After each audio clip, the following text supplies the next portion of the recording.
ये बहुत सूक्ष्म तत्व है जिसे आपको पाना चाहिए। आप लोग प्रदेश के लोगों से साइंस सीखते हैं, दुनिया भर की चीजें सीखते हैं, लेकिन साइंस से परे भी जो शक्ति है, साइंस वाले क्या बता सकते हैं आपसे? वो यही बता सकते हैं जो चीज सामने है। क्या वो ये बता सकते हैं कि इसमें बिजली कहां से आई? वो कहेंगे कि जो स्रोत है वहां से आई। वो स्रोत में कहां से आई? वो कहेंगे कि हाइड्रो इलेक्ट्रिक है तो पानी में से आई। पर पानी में बिजली कहां से आई, क्या वो बता सकते हैं? अगर वो कहें कि पृथ्वी के अंदर भूगर्भ में गुरुत्वाकर्षण शक्ति है, मैग्नेटिज्म है, वो उसमें कहां से आई? वो कैसे कार्यान्वित होती? उसको चलाने वाला कौन? उस साइंस को चलाने वाला कौन सा साइंस है? इस मामले में एक बात अच्छी है कि विदेशों में लोग अब उस कगार पर पहुंच गए जहां उन्होंने सोचा कि इसके आगे अंधेरा है, सब चीज इस सीमा में हमने खोज डाला, अब इससे आगे समझ में नहीं आ रही। अभी यहां हम लोग उनके पीछे पीछे चलकर उस कगार पर पहुंचना चाहते हैं और जिस गड्ढे में वो गिर गए उसमें ही गिरना चाहते हैं, अंधेरे में। पर आपका धरोहर बहुत बड़ा है, यह आपको जान लेना चाहिए। आपकी बपौती बहुत बड़ी है और उस बपौती को आप भूल करके इन लोगों के पीछे में सीधे मत जाइए। पहले अपने बपौती को जान लीजिए। आज सारा संसार आपके चरण चूमने के लिए तैयार है, लेकिन आप लोग अपने को बड़े भारी अंग्रेज समझ करके और अपनी सारी बपौती को भूल गए। मैं संस्कृति की बात नहीं कर रही, मैं तत्व की बात कर रही हूं। हमारे अंदर जो महान तत्व है वो है कुंडलिनी का तत्व, और उसकी जागृति होने के बाद मनुष्य आत्मा को प्राप्त करता है और आत्मा का प्रादुर्भाव हमारे अंदर से ब्रह्म शक्ति के रूप से वहन करता है। यह ब्रह्म की शक्ति, जिस ब्रह्म की शक्ति के द्वारा सारे संसार का कारभार चलता है, सारे संसार की धारणा हुई, वही ये ब्रह्म शक्ति। इस ब्रह्म शक्ति को हमें पाना है, वो हमारे ही अंदर निहित है, हमारे ही आत्मा में है। लेकिन वो मिलने के बाद ये इतनी महान वस्तु, इतनी सूक्ष्म वस्तु हमें आसानी से मिली है, इसलिए इसे छोड़ नहीं देना। छोटी छोटी बातों पे लोग उलझ जाते, जैसे कि कल वहां मंदिर में कुछ विद्वान लोग आए। कभी कभी इन लोगों से बात करने पे मुझे कबीर दास की बात समझ में आती है कि पढ़ी पढ़ी पंडित मूर्ख भय। मैं पहले सोचती थी कि पढ़ पढ़ के कैसे मूर्ख बन जाएंगे पंडित लोग, बगैर पढ़े ठीक रहते इसका मतलब। लेकिन अगर पंडित भी कोई हो और वो पढ़ने लगे तो मूर्ख हो जाते। उसकी वजह यह है कि किताब लिखने को किसको क्या जाता है, जो उठा जिसके पास जरा पैसा किताब छाप दी। शास्त्रों को भी बिगाड़ने में किसका क्या जाता है, जिसको अपने लिए इस्तेमाल करना है वो शास्त्र को बिगाड़ सकता है। हमारे शास्त्रों को इस तरह से लोगों ने बिगाड़ा है कि अश्वमेध यज्ञ को भी इन्होंने तांत्रिक बना दिया, शिव शक्ति को भी इन्होंने तांत्रिक बना दिया। मैंने हद हो गई इन लोगों के अपमान की भी। क्या इनको कोई भय नहीं भगवान का? सब चीज को उन्होंने इस तरह से लाके गिरा दिया, क्या उनके लिए शोभनीय है? लेकिन किया है काम।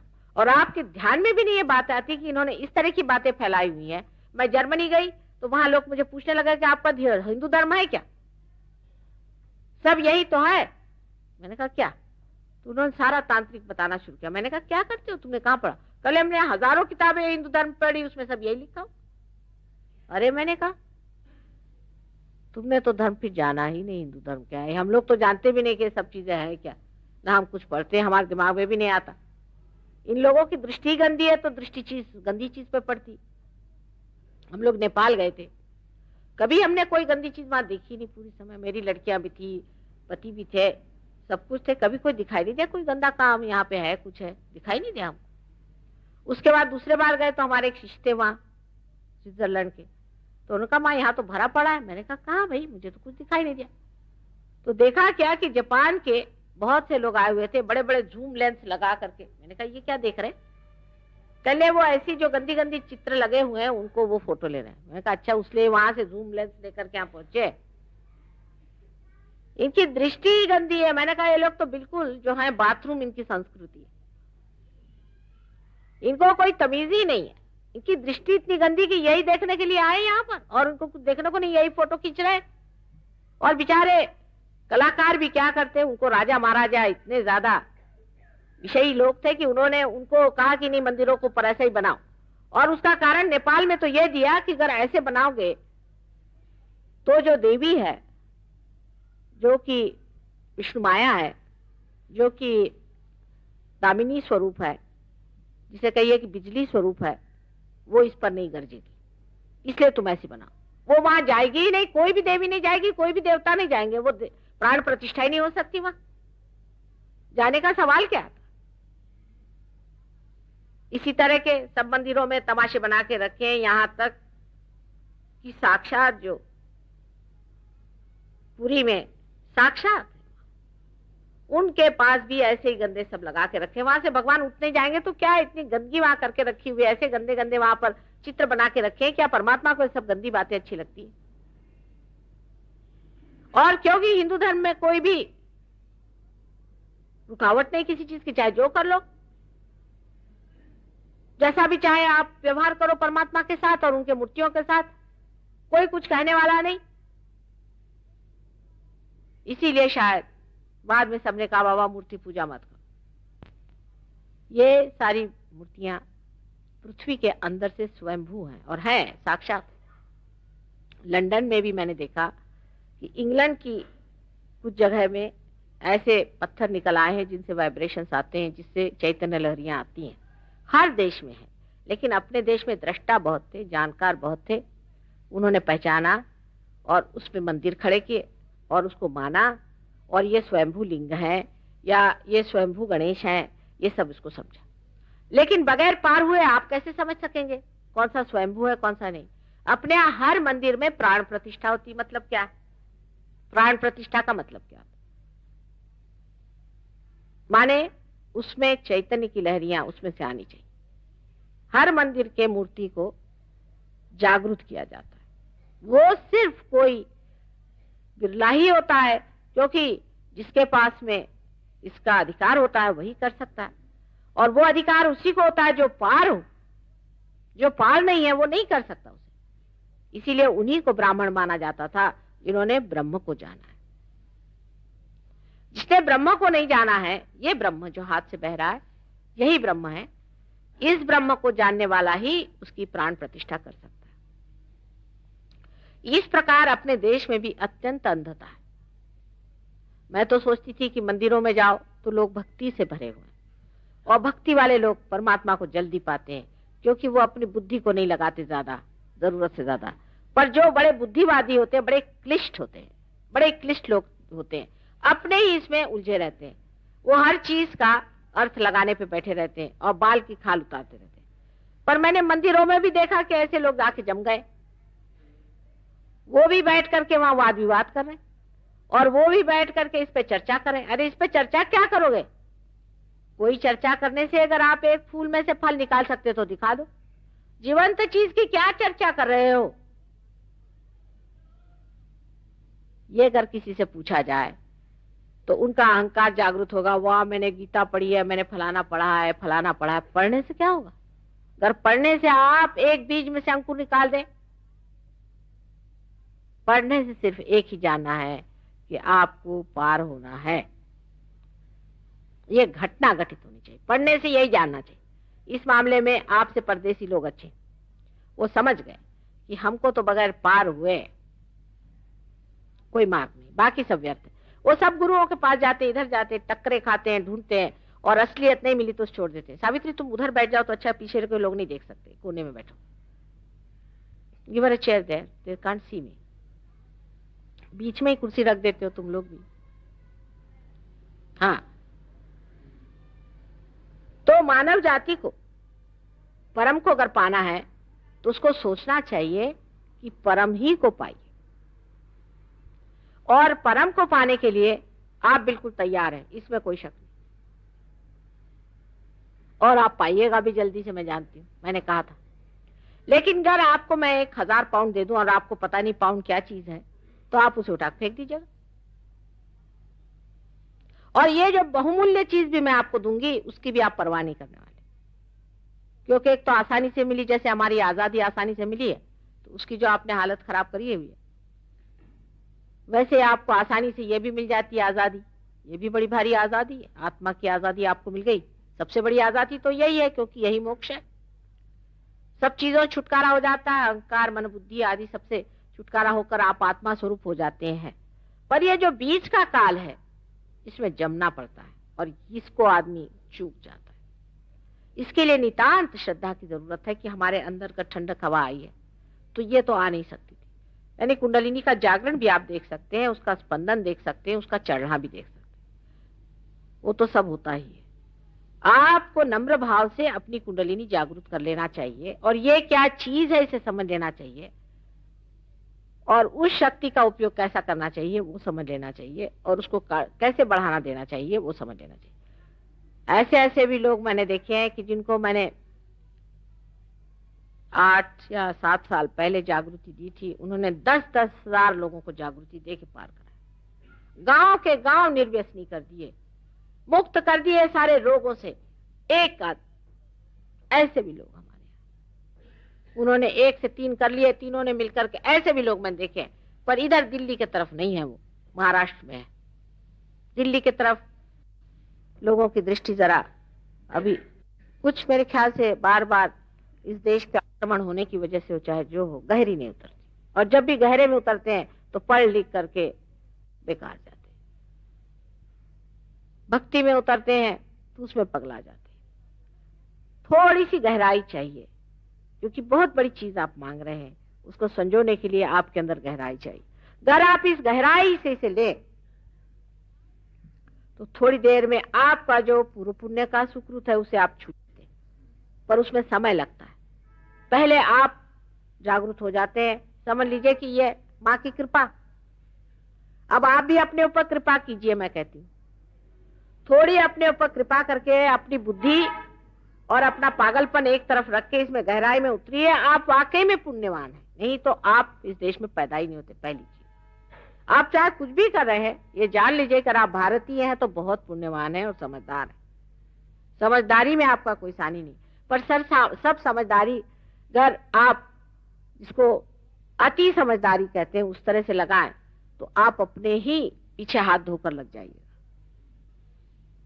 एक बात जान लेना चाहिए कि माँ को कुछ देने का नहीं है, माँ कुछ लेने आई ही नहीं है, देने आई। पहला हिसाब ये, यहाँ कोई दुकान नहीं और इससे हमें कुछ पाने का नहीं, आप ही का लाभ करने का। उस लाभ के बारे में भी बता देंगे, क्योंकि ऐसा होता है कि अगर कैस्ट्रॉल देना है तो ऊपर से चॉकलेट लगाना पड़ता है, नहीं तो बच्चे लेते नहीं। कुंडलिनी के जागरण से पहली तो बात यह होगी कि आपकी तंदुरुस्ती अच्छी हो जाती है। बहुत से लोगों का कैंसर कुंडलिनी के जागरण से हो गया। कैंसर इसी से होगा और किसी से होने नहीं वाला। बाकी सब आप ये जरूर है कि गला निकाल डालिए, नाक निकाल डालिए, कान निकाल डालिए और कहिए कि कैंसर ठीक हो रहा है, तो दूसरी बात है। लेकिन कैंसर सिर्फ सहयोग से ठीक होने वाला, कुंडलिनी के जागरण से होगा। क्योंकि सुषुम्ना नाड़ी जब आकुंचित हो जाती है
कि भाई ये बटन दबाओ रोशनी हो जाएगी। अब अगर मैं तुम्हें बताने लगूं कि इसकी हिस्ट्री क्या है और ये कैसी आई और क्या बिजली आई, आपके सर दर्द हो जाएगा, खासकर आप अगर भक्ति मार्ग में। पर आप अगर सर तोड़ने के लिए तैयार हो तो वो भी मैं कर सकती हूँ। आपको अगर अपनी बुद्धि की चर्चा करनी है तो वो भी हो जाए, वो भी मैं सब जानती हूँ, लेकिन उससे आप परमात्मा नहीं पाएंगे। मुझे पूछना यह है कि आपने बहुत पढ़ लिया और बहुत वाद विवाद कर लिया, अब पाना है या नहीं पाना है? हो गया बहुत, आपकी अकल चल पड़ी, जहां तक चली समझ गए।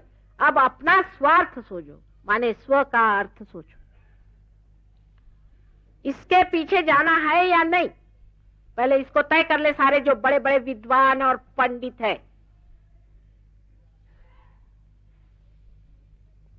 नहीं तो उनके भी उतार सकते हैं हम पीपर पर के, लेकिन इन लोगों के लिए मुझे टाइम नहीं है। जिनको चाहिए वो नम्रता पूर्वक और व्रत के साथ अपनी शक्ति को प्राप्त करें। और इसका जो कुछ गोपनीय से गोपनीय आज तक रहा, सब बात तो बताई नहीं गई थी ना, वो पूरा की पूरा आपको बताया जाएगा। पहले पार हो जाइए। पार होने से पहले बताना तो वही हुआ कि आपके आंख नहीं, और आपको मैं बता रहे लाल रंग कौन सा और हरा रंग कौन सा। पहले आंख आप ले लीजिए, आप देखने लगिए, तब मैं आपको सब बता दूंगी कि ये कौन सा रंग है और ये कौन सा रंग है। श्रद्धा पूर्वक इसे पाए। श्रद्धा का अंधश्रद्धा से मतलब नहीं है, पर आप मुझसे बहुत बड़ी चीज मांगने आए, और अगर आप मेरे विरोध में ही बैठे हुए हैं तो आपको पता होना चाहिए कि देवता भी तो सोचते हैं इस बात को, उनको सब कुछ आपके बारे में मालूम है, वो आप पार नहीं हो सकते। अब भाषण देने वक्त भी मैं बड़ा चक्कर चलाती हूँ, याद रखिए, क्योंकि महामाया हूं ना। ऐसे ऐसे कुछ बातें कह देती हूँ कि जिसको अटकना अटक जाते हैं, इसलिए आप लोग मेरे चक्कर में मत आना, पार हो ली। ये सब चक्करबाजियां, क्योंकि जिन्होंने बहुत पढ़ा लिखा और बड़े अहंकारी है, उनको मैं अटका देती हूँ थोड़ी देर के लिए, लटक जाते हैं। फिर जब उनका अहंकार थोड़ा सा कम हो जाता है फिर ठिकाने आते हैं। इसलिए आप कृपया अपने अहंकार से कहना कि जनाब बहुत हो गया आपका, अब आप जरा ठंडे रहिए, हमें पाने दीजिए। और पाना ही अपना परम है, वही कर्तव्य है, वही ध्येय है, वही ध्यान का है, वही सब कुछ है, वही लक्ष्य। जब तक आप पाइएगा नहीं, आपके जीवन का कोई अर्थ नहीं। आज आखिरी दिन है तो आपको कोई सवाल पूछना तो पूछे, पर मैं बहुत चालाक हूं और बहुत होशियार हूं, इसलिए संभल के।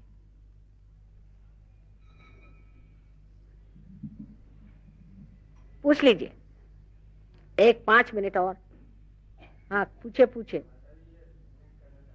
बेटा, खड़े हो, खड़े। क्या है, क्या भेंट ले आए तुम? क्या ले आए भेंट? बेटा मैं पान तो खाती नहीं। अच्छा इलायची ले लेते हैं। इन लोगों ने मुझे बदनाम कर दिया। एक आई थी हमें मालूम, इंटरव्यू